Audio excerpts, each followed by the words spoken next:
also note that while the impression has been conveyed by the U.S. Attorney in Delaware that he has similar powers to that of a special counsel in this case, free rein to do as needed, that was not the case. It appeared to me, based on what I experienced, that the U.S. Attorney in Delaware in our investigation was constantly hamstrung, limited, and marginalized by DOJ officials as well as other U.S. attorneys.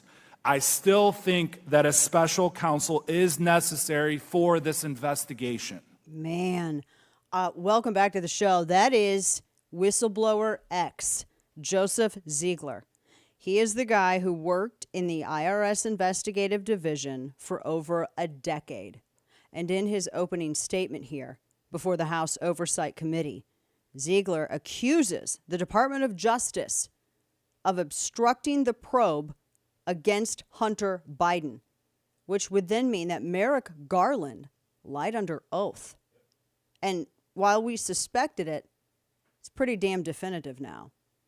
Top of this third hour on this Wednesday. Your lovable curmudgeon, Dana Loesch, here with you.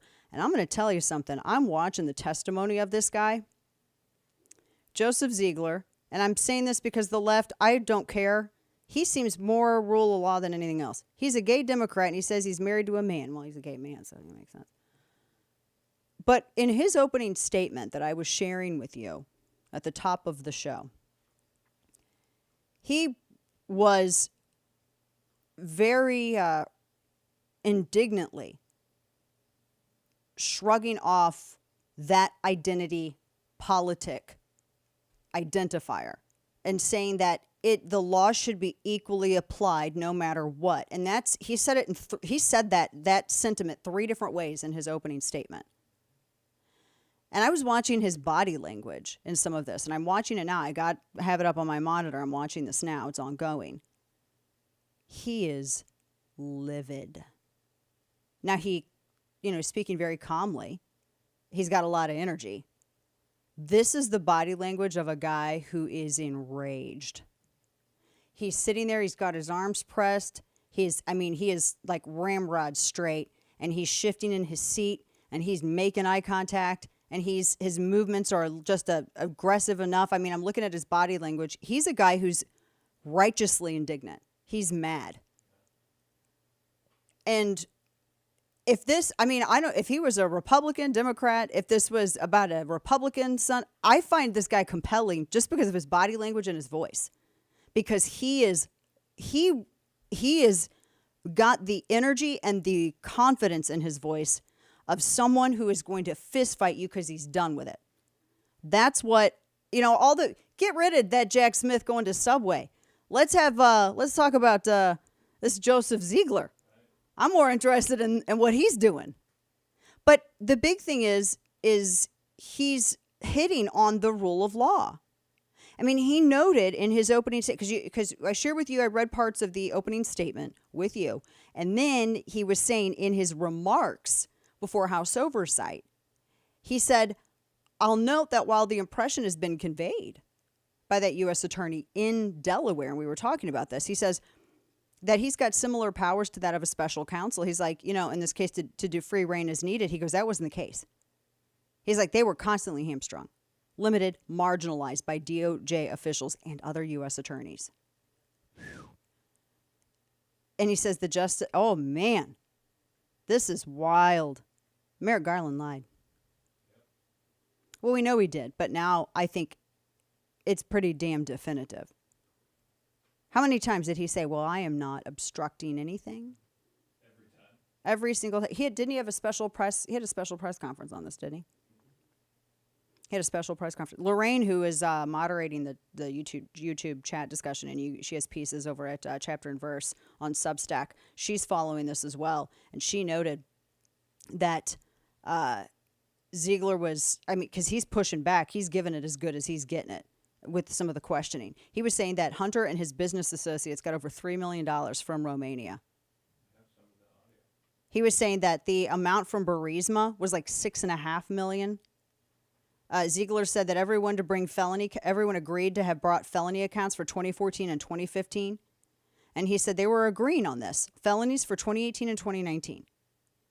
And he said that that it would have to be charged. You know, he's talking to Delaware and Los Angeles. He said, but then after meeting with the LA attorney, Weiss changed his mind and reduced them to misdemeanors, only charge them in Delaware. Ziegler says he was hamstrung by DOJ. Ziegler's talking with his hands right now. He is throwing his hands out. He's mad. I mean, this is something else. Listen to some of this. This is what he was telling the House Oversight Committee. Let's get into the evidence, Mr. Ziegler. I want to direct you to pages 99 and 100 of your transcript. How much money did Hunter Biden and his associates receive from the Romanian company you identified? So that amount would be from Romania. So the approximate total transfers from the Romania company would have been $3.1 million to everyone. $3.1 million. How much did Hunter Biden and his business associates receive from State Energy HK Limited through the Robinson Walker LLC? So total transfers from State Energy HK to Rob Walker was $3 million. $3 million. Was there a $100,000 payment from CEFC Infrastructure to Owasco PC, Hunter Biden's professional corporation? Yes, Chairman. Approximately how much was transferred to Hunter Biden and his business associates through Hudson West 3? So the total transfers from Hudson West 3 to everyone was $3.7 million. $3.7 million. How much money did Hunter Biden and his business associates receive from the Ukrainian company Burisma? Burisma paid to everyone involved $6.5 million. $6.5 million. Burisma also paid Blue Star Strategies and a law firm hundreds of thousands of dollars, bringing the total Burisma payments to over $7 million. Is that correct? That is correct, $7.3 million. $7.3 million. Between 2014 and 2019, this brings the total amount of foreign income streams received to approximately $17 million, correct? That is correct. Damn. I mean, have fun going after him, Democrats. You have a lot of fun going after this guy. Good grief, because I don't think he's, man alive. This is something else. And he's, and this is, if you're, that's the, again, the IRS Special Agent Joseph Ziegler, Whistleblower X. He says in one of his, in his opening statement, he said that he witnessed, I'm quoting him, the corrosion of ethical standards and the abuse of power that threatens our nation. And it's within this context that I've chosen to shed light on these actions and expose those responsible. He goes, I sit here before you not as a hero or as a victim, but as a whistleblower compelled to disclose the truth. I believe I'm risking my career, my reputation, and my casework outside of the investigation that we are here to discuss. And he said, I made the decision to come forward after what I believe were multiple attempts at blowing the whistle at the IRS. No one should be above the law, regardless of your political affiliation. That's the kind of stuff that helps to restore people's belief in the ability of people in different forms of government to do their job, different positions of government to do their job. And he's demanding a special counsel. Now, one of the things that Kane and I were talking about too, because I mean, the stuff that's coming out of here is, because, and Lorraine noted this as well. Ziegler told Raskin, if you got a felony charge, the rule is then you have to charge it. And you have to. And they're not. They kept, I mean, in LA, they reduced it down to a misdemeanor. Oh my gosh, how many people are getting hit with IRS stuff for less? I mean, Denzel did way less. I'm just saying, you know. This is crazy. Absolutely crazy. I know Denzel was Wesley Snipes, wasn't it? When Wesley Snipes got in trouble with IRS? Oh, yeah. See, I think Wesley was way less than Hunter. They came for Wesley. They came for Blade. You don't come for Blade.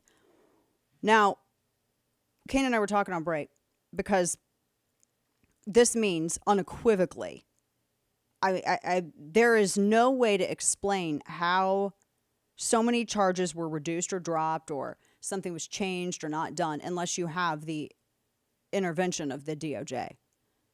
And there's no way that an underling at the DOJ is going to do this if it doesn't come from top down.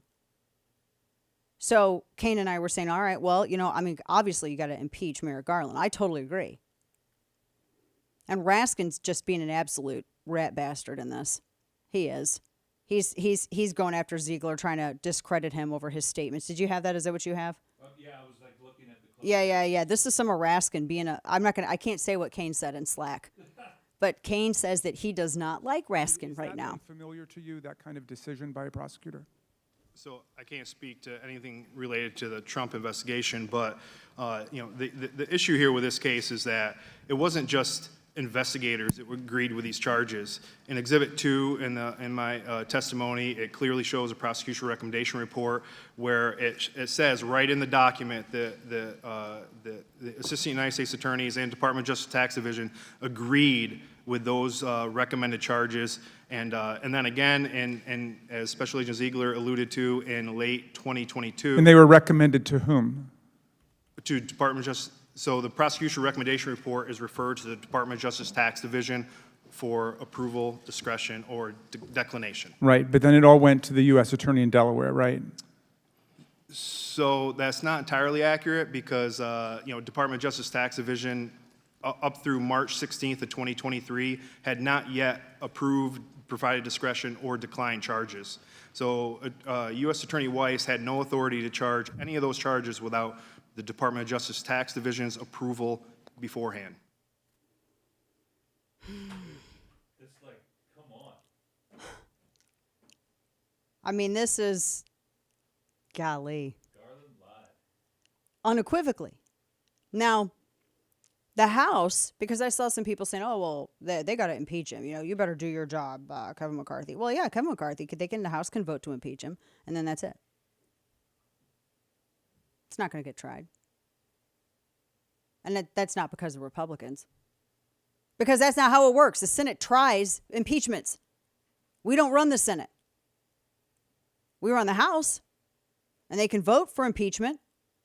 Senate tries it. That's how it works. You think Schumer's going to go for that? They're going to try to do to this what they did to the Supreme Court leaker, what they've done to everything else. They're going to try to bury it. Now, instead of arguing over what the Republicans should do in terms of impeachment, how do you stop them from burying this? And what can be done? That's the question. And who controls the power of the purse? Republicans. Is there a way they can leverage NDAA over this or anything else? That's where the conversation needs to go.